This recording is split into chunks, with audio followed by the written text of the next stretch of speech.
Welcome back to Real Phonies, where we combine a love for movies and television with not a lot of actual knowledge about movies or television.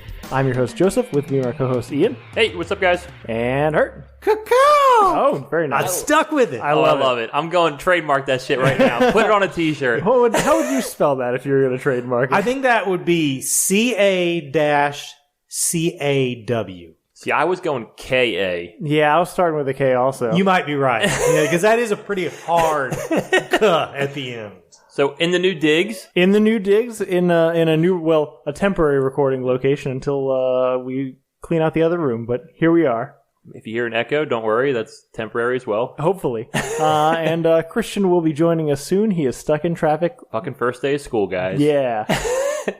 Is that what blame it it is? on the kids. Blame it on the kids. That's what we're blaming it on. Okay. I don't know when kids go to school anymore. I don't either.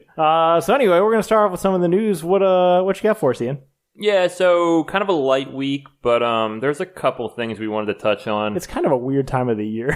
Yeah, it's like slow on sports and end of the blockbuster season, before sports, it's a lot of... August is a slow month in a lot of stuff that I like. So yeah, it's the end of summer, but it's not quite the start of getting ready for holiday season yet. Yep. So the first thing that did drop was Titans Season 2 trailer. It's on the DC streaming service, which we've touched on. We think is going away sooner than later. Mm-hmm. But this will come out. We just watched it, so you're going to get some hot takes. Hurt, what do you think about it? Well, Titans are back, bitches does not get the visceral response that fuck Batman did, but it's still pretty lame. Yeah, but that's the thing.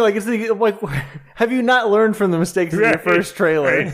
Oh, Jesus. Yeah, after that one moment, I feel like it got better. I think it looks interesting. I like the character they're bringing in. Crypto. Crypto is Superman's dog. Right. They're gonna do the Connor Kent version of Superboy, which that's pretty cool. Deathstroke was like the big reveal at the end, and for TV, low budget, that costume looked pretty good. It's a cool looking reveal. They are just gonna keep trying on Deathstroke till it lands, aren't they? They're just gonna keep fucking going. You will take Deathstroke. He's Deadpool without the funny meta shit, right? It's a cool fucking outfit. You can work around the rest of the shit. The thing about that shit that I don't think we saw in the trailer, though, is Ser Jorah. Most of these people are Game of Thrones fans. In the beginning. Oh, is he in that? Is playing Batman, Bruce Wayne. Mm-hmm. So I think that's Ian Glenn. Ian Glenn. I think that's good. It's weird that we have multiple old Batman now. We have this guy, we have Kevin Conroy. I think there's another one in Crisis in Infinite Earths. Yeah. I guess DC is just shipping it out the door of, we just do multiple versions of everything now. We don't explain it, we just do it. Throw it against the wall and see what sticks. Right. So, I don't know. I won't watch it. None of us will. Yep. But I'm glad we talked about it. if it ever makes it to Netflix, it'll go on in the background at some point. That's fair. Yeah, that is fair. In the meantime, there are two other Teen Titans shows that are much better than this show, I think. Yeah, what? Teen Titans and Teen Titans Go. Oh, okay. Yeah. And Young Justice, three, realistically.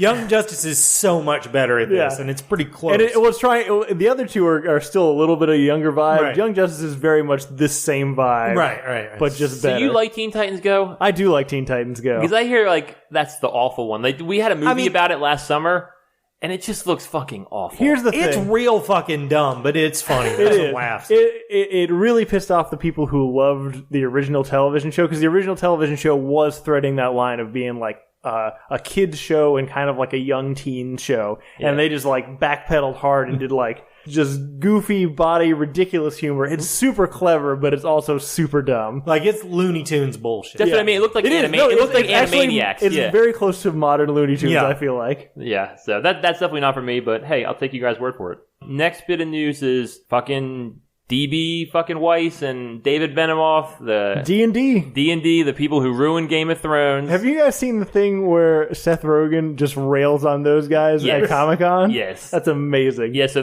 he was there promoting Preacher, and they were he basically called them out because they didn't go to their Comic-Con panel at the last minute. Right. And it was totally because they didn't want to get fan questions and get fucking shitted on at the panel. Right. And that's the coward's way out, you know what I mean? Seth Rogen just sat on stage, and every time people asked him questions, he just throw it into some kind of shade thrown at the D&D. It's great. Yeah, I heard a soundbite where he was like, look, I'm a Game of Thrones fan. I'll answer your fucking questions. Yeah, I showed up. That's pretty good. But yeah, so I don't know, these guys just keep making fucking money, even though they really ruined that show once it went off script. But so anyway, what is this thing that they're doing? So they're signed on the Netflix for $200 million, which seems like way too much for them.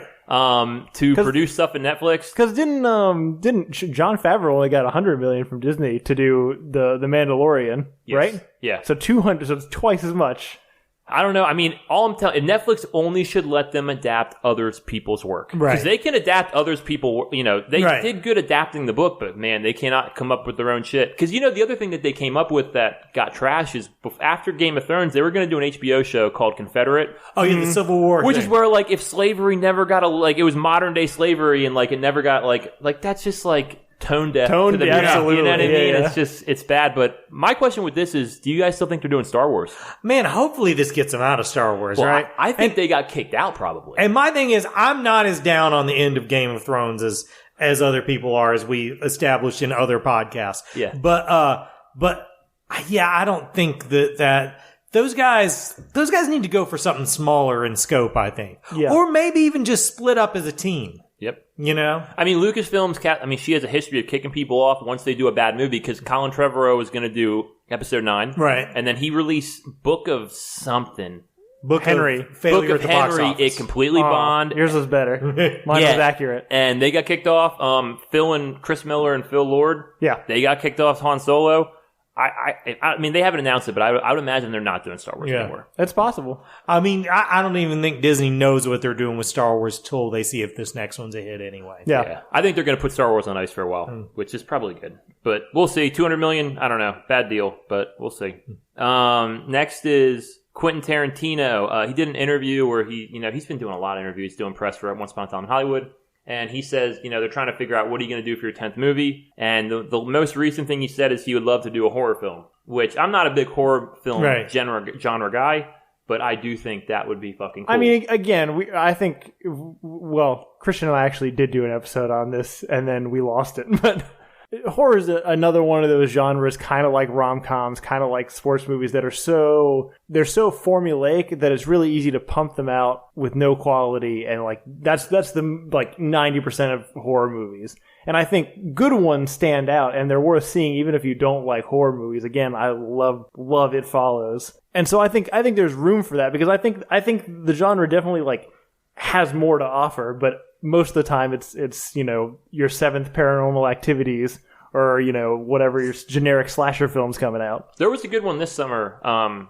It's called Midsommar. Yeah, I heard about that. That's worth watching, and it's fucking creepy. It's like cult kind of shit. It's the same guy who did Hereditary. Yes, yeah. And I watched that because I was with a girl wanted to watch it that I was hanging out with, and I actually enjoyed it. And I really hate horror films, so I don't know. Quentin Tarantino, I would like a well written horror. Exactly. Movie. So it would be like taking on horror tropes, being paying homage to all the past horror things that he really loves, and Quentin Tarantino writing. I mean, I'm super down with that. I mean, my only worry about is the last time he tried that, he kind of got muddled in it. Like Death Proof is a horror movie. That's true. And him trying to do what he thinks is dumb but fun about horror movies and do his movie just didn't really mesh to me. I completely forgot about Death Proof. Yeah, You're right. That's a fair point. I don't think Death Proof is bad. It's better than Transformers, but it's easily his worst movie. Yes. Oh, yeah. He shouldn't do that. That's a good point. Star Trek it is then. Yes. Next thing is the other trailer we just watched is called Morning Show. It's on Apple TV. It's the first big show Apple TV's launching. They're trying to become a thing. Yep. It's got Reese Witherspoon, Jennifer Aniston, and Steve Carell. Yep. Jennifer Aniston's first TV role, I think, since Friends. Right. I could be wrong.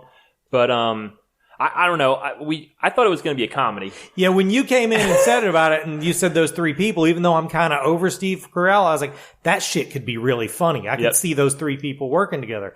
But it's not a comedy. It doesn't seem like it. It seemed heavy. Unless they're playing it like a straight satire kind of thing, which I don't know. It seemed like Newsroom to me. Yeah, it seemed very Sorkin-y without any of the cleverness or snappy dialogue. And that said, the Newsroom is the worst Aaron Sorkin thing By far. Yeah. Yeah. It was so funny because when you told me about it, I was excited about it, and after watching this trailer, I don't know if you could pay me to watch Sucks the excitement right out of you.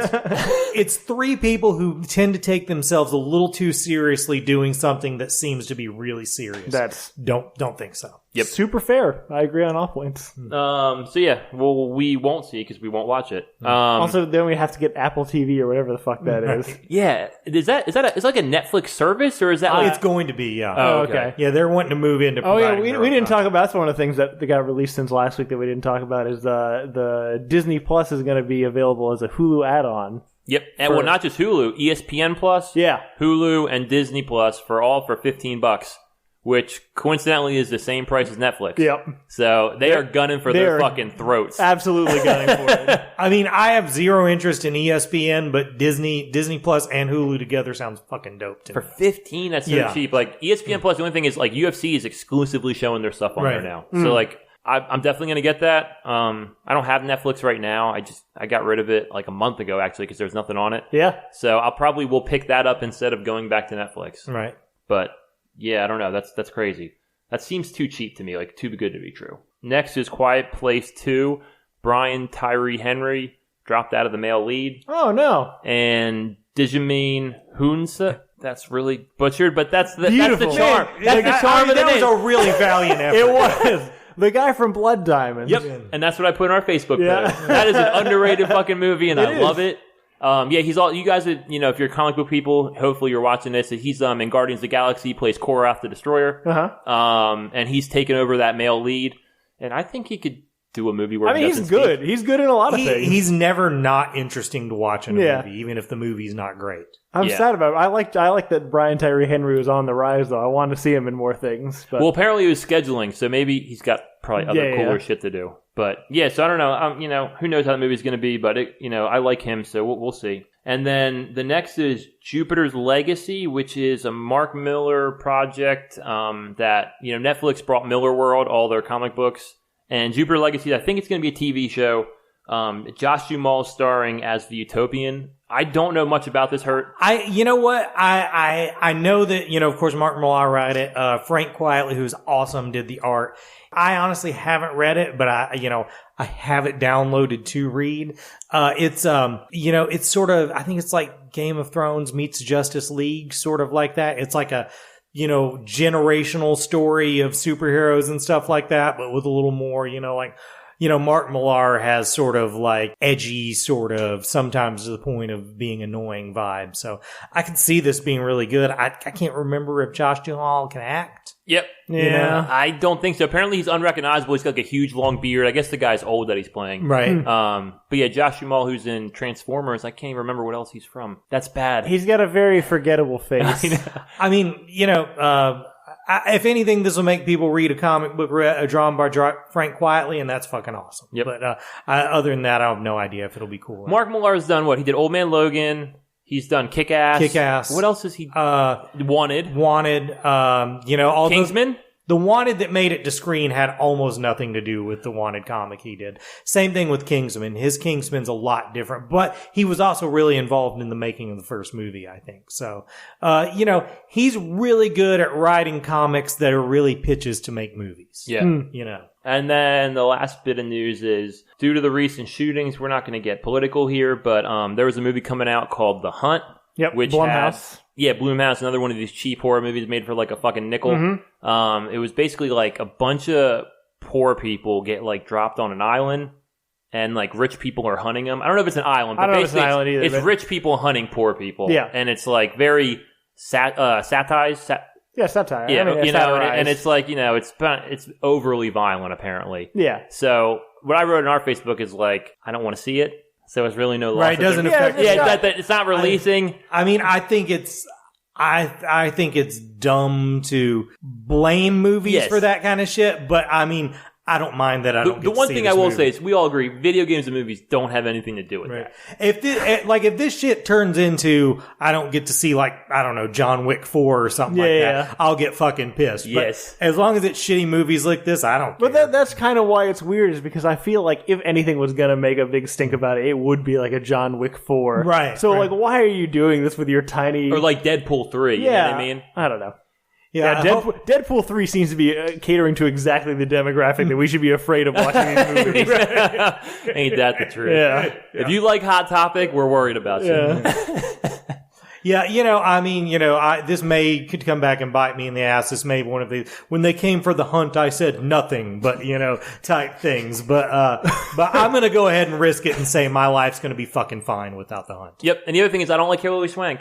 I don't know what it is about her. I dislike everything about her. Yeah, that's fair. She's not very likable. $1 Million Baby? I think I like something she's been in, but I'm drawing a blank right now. Is what it is. Maybe the next Karate Kid. Is she in that? Yeah, she is in the next. She's the next Karate Kid. I like the episode of Sunny that's a parody of $1 Million Baby, so I guess I have to give her some props for that. Wait, I'm thinking the Will Smith son. No. This is 90s. Oh, I've never seen it. Yeah, she's really young. No, they did a fourth Karate Kid without Danielson. It wasn't. It was in the 90s. And honestly, she's better than Ralph Macchio. So, have anyone guys seen Cobra Kai? No. I hear it's fucking awesome. Yes. I'm going to watch it. I hear it's good too. I want to, and that's the news. Awesome. So join us a little bit later this week. Hopefully we'll have Christian here, where we're going to do a best performance ever on Emily Blunt. Not a good start. Emily Blunt. It's fine. She's, in that movie and married to John Krasinski. She's in a bunch of movies. She's in a bunch of movies, and we will get into them later this week. So thank you guys for listening. If you want to get in touch with us, you can reach us at realphonies@gmail.com. You can also follow us on Facebook and Twitter at realphonies, and on Instagram at real_phonies. Thanks to Zach Evans for art and Brian Velasquez for our theme. We'll see you guys later. Have a good one.